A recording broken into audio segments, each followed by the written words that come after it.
राजर्षी शाहू महाराज कोल्हापूरचे शाहू चौथे शाहू या नावाने प्रसिद्ध. हे कोल्हापूर संस्थानाचे 1894-1922 दरम्यान छत्रपती आणि मराठी समाजसुधारक होते. ब्रिटिश राजसत्तेच्या काळामध्ये सामान्य जनतेला न्याय मिळवून देण्यासाठी आणि बहुजन समाजाच्या एकूणच सामाजिक उन्नतीसाठी या काळात शाहूराजांनी अथक प्रयत्न केले.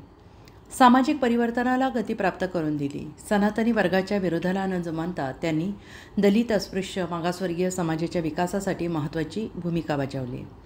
शाहू महाराजांचा जन्म 26 जून 1874 रोजी कागल येथील घाटगे घराण्यात झाला. त्यांचे मूळ नाव यशवंत, त्यांच्या वडिलांचे नाव जयसिंगराव तर आईचे नाव राधाबाई. कोल्हापूर संस्थानाचे राजे चौथे शिवाजी महाराज यांच्या मृत्यूनंतर त्यांच्या पत्नी आनंदीबाई यांनी 17 मार्च 1884 रोजी यशवंतरावांना दत्तक घेतलं आणि शाहू हे नाव ठेवलं. 1889 ते 1893 या 4 वर्षांच्या कालखंडात धारवाड येथे शाहू महाराजांचा शैक्षणिक आणि शारीरिक विकास झाला. शिक्षण चालू असतानाच 1 एप्रिल 1891 रोजी बडोद्याच्या गुणाजीराव खानविलकर यांच्या लक्ष्मीबाई या मुलीशी शाहू विवाहबद्ध झाले. यावेळी त्यांचे वय 17 वर्षांचे होते आणि लक्ष्मीबाई यांचे वय 12 वर्षांहून कमी होते. एप्रिल 1894 रोजी त्यांचा राज्यारोहण समारंभ झाला. राज्याभिषेक झाल्यानंतर 1922 म्हणजे 28 वर्ष ते कोल्हापूरचे संस्थानाचे राज्य होते. मुंबई येथे 6 मे 1922 रोजी त्यांचं निधन झालं. शाहू महाराजांनी बहुजन समाजात शिक्षण प्रसार करण्यावर विशेष भर दिला. त्यांनी कोल्हापूर संस्थानात प्राथमिक शिक्षण सक्तीचे आणि मोफत केले. स्त्री शिक्षणाचा प्रसार व्हावा म्हणून त्यांनी राजाज्ञा काढली. अस्पृश्यता नष्ट करण्याच्या दृष्टीने त्यांनी 1919 साली सवर्ण आणि अस्पृश्यांच्या वेगळ्या शाळा भरवण्याची पद्धत बंद केली. जातीभेद दूर करण्याची त्यांनी आपल्या राज्यात आंतरजातीय विवाहाला मान्यता देणारा कायदा केला. 1917 साली त्यांनी पुनर्विवाहाचा कायदा करून विधवा विवाहाला कायदेशीर मान्यता मिळवून दिली. बहुजन समाजाला राजकीय निर्णय प्रक्रियेत सामावून घेण्यासाठी त्यांनी 1916ला निपाणी येथे डेक्कन रयत असोसिएशन ही संस्था स्थापन केली. वेदोक्त मंत्र म्हणण्याच्या अधिकारावरून झालेले वेदोक्त प्रकरण शाहू महाराजांच्या काळात झाले. त्यांचे शिक्षण ब्रिटिश अधिकारी फ्रेजर यांच्या हाताखाली झाले. पुढील शिक्षण राजकोटच्या राजकुमार कॉलेजमध्ये धारवाड येथे झाले. अभ्यास आणि शैक्षणिक सहलीद्वारे मिळालेले व्यवहार ज्ञान यामुळे शाहूराजे यांचे व्यक्तिमत्व विकसित झाले. 1896चा दुष्काळ आणि त्यानंतर आलेली प्लेगची साथ या काळात त्यांची कसोटी लागली. त्याला ते पूर्णपणे उतरले. दुष्काळी कामे, तगाई वाटप, स्वस्त धान्य दुकाने, निराधार आश्रमाची स्थापना हे कार्य पाहता असा राजा होणे नाही असेच प्रजेला वाटते.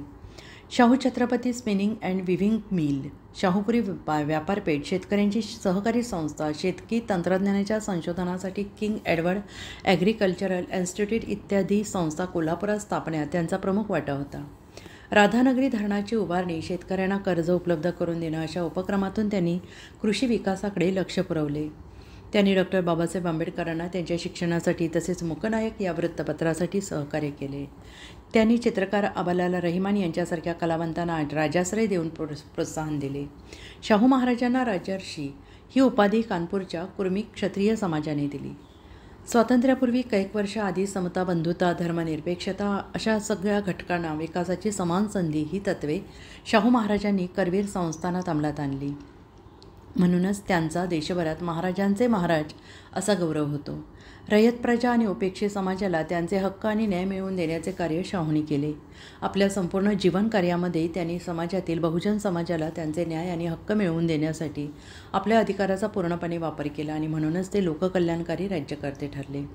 महाराजांनी सुमारे 28 वर्ष राज्यकारभार केला.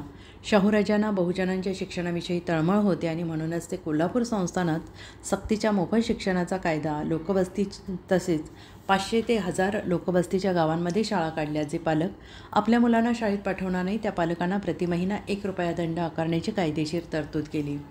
त्यांनी प्राथमिक शिक्षण सक्तीचे आणि मोफत केले. अस्पृश्यांच्या आर्थिक स्थिती सुधारणा करण्याच्या उद्देशाने शाहू महाराजांनी अस्पृश्यांना स्वावलंबी बनवण्याचे ठरवले. त्यासाठी अस्पृश्यांना स्वतंत्र व्यवसाय करण्यास प्रोत्साहन दिले. दुकाने, हॉटेल्स काढण्यासाठी प्रोत्साहन दिले. तसेच आर्थिक मदत देखील देऊ केली. अस्पृश्यांना शिवणयंत्रे देऊन स्वतंत्र व्यवसाय करण्यास प्रोत्साहन दिले. राजवाड्यातील कपडे त्यांच्याकडून शिवून घेण्याची सुरुवात केली. गंगाधर कांबळे या व्यक्तीला कोल्हापुरात मध्यवस्ती चहाचे दुकान काढून दिले. अस्पृश्यांना समाजात प्रतिष्ठा प्राप्त व्हावी म्हणून त्यांनी महार पहिलवानांना पहिलवान चांबार यांना सरदार, अभंग यांना पंडित अशा पदव्या दिल्या. अस्पृश्य सुशिक्षित तरुणांची तलाठी म्हणून नेमणूक केली. अस्पृश्यता नष्ट करण्याच्या दृष्टीने त्यांनी सवर्ण आणि अस्पृश्यांच्या वेगळ्या शाळा भरवण्याची पद्धत 1919मध्ये बंद केली. गावच्या पाटलाने कारभार चांगला चालवावा यासाठी शिक्षण देणाऱ्या पाटील शाळा, प्रत्यक्ष व्यावसायिक शिक्षण देणाऱ्या, तंत्र आणि कौशल्य शिकवणाऱ्या शाळा असेही उपक्रम त्यांनी राबवले. छत्रपती शिवाजी महाराजांच्या विचारांचा आणि कार्याचा वारसा समर्थपणे चालवणारा राजा म्हणून आपली ओळख निर्माण केली. सामाजिक बंधुभाव, समता, दलित, उपेक्षित बांधवांचा उद्धार, शिक्षण, शेती, उद्योगधंदे, कला, क्रीडा, आरोग्य इत्यादी महत्त्वपूर्ण क्षेत्रामध्ये अद्वितीय स्वरूपाचे कार्य झाले. मागासलेल्या लोकांना प्रगतीच्या प्रवाहात आणायचं असेल तर त्यांच्यासाठी राखीव जागांची तरतूद केली पाहिजे. हा व्यापक दृष्टिकोन डोळ्यासमोर ठेवून 6 जुलै 1902 रोजी कोल्हापूर संस्थानात मागास जातींना 50% जागा राखीव राहतील अशी घोषणा केली. तिची त्वरित अंमलबजावणी करून संबंधित अधिकाऱ्यांकडून अहवाल मागवले. शाहूंच्या या निर्णयाला तेव्हा अनेक उच्चवर्णीय पुढाऱ्यांनी विरोध केला. त्या काळात अस्पृश्य मानल्या गेलेल्या जातीच्या लोकांसाठी नोकरीमध्ये राखीव जागांची तरतूद करून सरकारी नोकऱ्या मिळवून दिल्या. शाळा, दवाखाने, पाणवठे, सार्वजनिक विहिरी, सार्वजनिक इमारती इत्यादी ठिकाणी अस्पृश्यांना समानतेनं वागवावे असा आदेश त्यांनी कोल्हापूर संस्थानात काढला. 1917 साली त्यांनी पुनर्विवाहाचा कायदा करून विधवा विवाहाला कायदेशीर मान्यता मिळवून दिली. तसेच त्यांनी देवदासी प्रथा बंद करण्यासाठी कायद्याची निर्मिती केली. बहुजन समाजाला सामाजिक निर्णय प्रक्रियेत सामावून घेण्यासाठी त्यांनी 1916 साली निपाणी येथे डेक्कन रयत असोसिएशन ही संस्था स्थापन केली. त्या काळात धर्माच्या नावाखाली देवांना मुले वाहण्याची विचित्र पद्धत भारतात चालू होती. परंतु राजांनी आपल्या संस्थानात जोगत्या मुरळी प्रतिबंधक कायदा करून ही पद्धत तेव्हा बंद पाडली. जातीभेदाचं प्रस्थ नष्ट व्हावं म्हणून आपल्या संस्थानात आंतरजातीय आणि आंतरधर्मीय विवाहास कायदेशीर मान्यता दिली आणि तसा कायदा पारित केला. याची प्रत्यक्ष अंमलबजावणी करताना आपल्या चुलत बहिणीचं लग्न धनगर समाजातील यशवंतराव होळकर यांच्याशी लावून दिलं.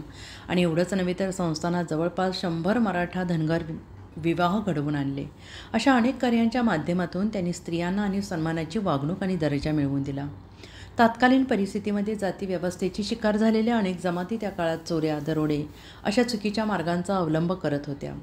सनातनी वर्णव्यवस्थेने त्यांना उपेक्षित ठेवून शिक्षण, संस्था आणि संपत्तीचा अधिकार नाकारला.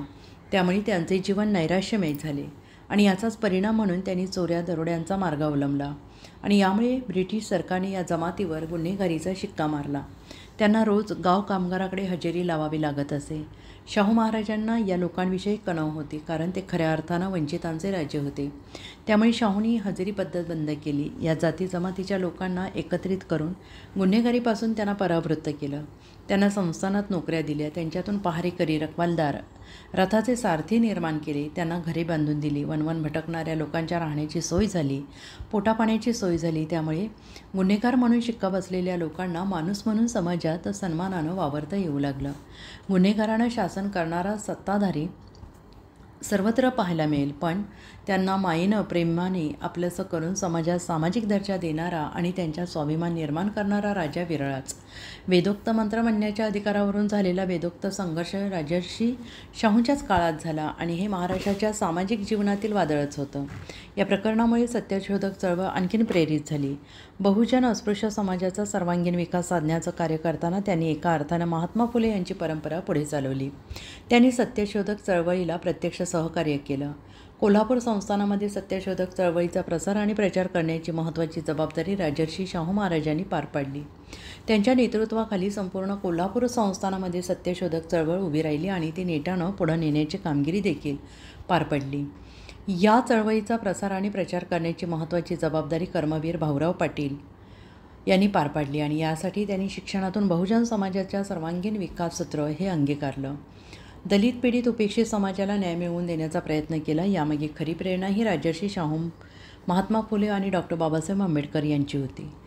बाबासाहेब आंबेडकरांना माणगावच्या परिषदेमध्ये दलितांचा नेता आणि भारतीय अग्रणी नेता म्हणून घोषित केलं आणि पुढील काळामध्ये बाबासाहेबांनी दलित, उपेक्षित समाजाचं नेतृत्व करावं असं आवाहनही महाराजांनी केलं.